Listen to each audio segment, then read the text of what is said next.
Hi everyone, have you been counting calories and hitting the gym, but the scale just won't budge? I've been there feeling stuck and frustrated.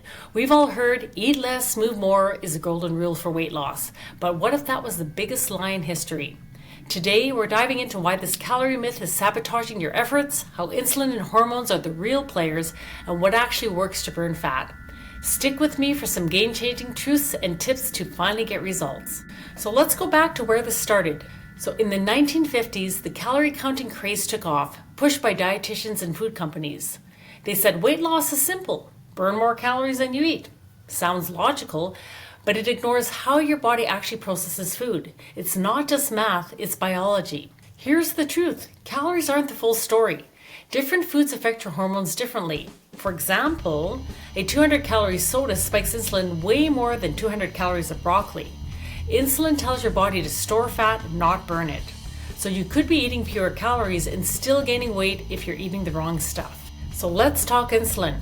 It's the hormone that controls fat storage. High-carb diets, think bread, pasta, sugary snacks, they keep your insulin elevated, locking fat in your cells.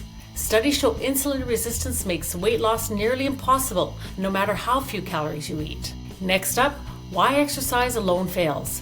Yes, workouts are great, but they burn fewer calories than you think. For example, a 30-minute run might only burn 300 calories, easily undone by a muffin.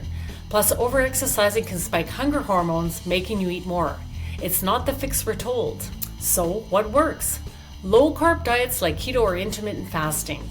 They lower insulin, letting your body burn stored fat. Studies show keto can double weight loss compared to low-calorie diets, plus improve energy and blood sugar. It's about working smarter, not harder. So who's affected by this lie? Well, anyone struggling to lose weight, especially with insulin resistance, polycystic ovarian syndrome, or diabetes. If you're always hungry or tired despite dieting, this myth is holding you back. Pregnant women or those with medical condition should always consult with a doctor or healthcare practitioner before big changes. So are you ready to break free? Start with small steps. For example, cut sugary drinks, swap carbs for veggies, and try intermittent fasting. For example, like a 16 to 8 schedule, meaning 16 hours of fasting, an 8-hour window of eating. Track how you feel, not just calories. Pair it with whole foods and check with your healthcare practitioner if needed. You've got this. All right, let's stitch the calorie lie and lose weight the smart way. Drop a comment if this hit home and if you're trying keto. Like, subscribe, and let's keep debunking health myths together. See you in the next video.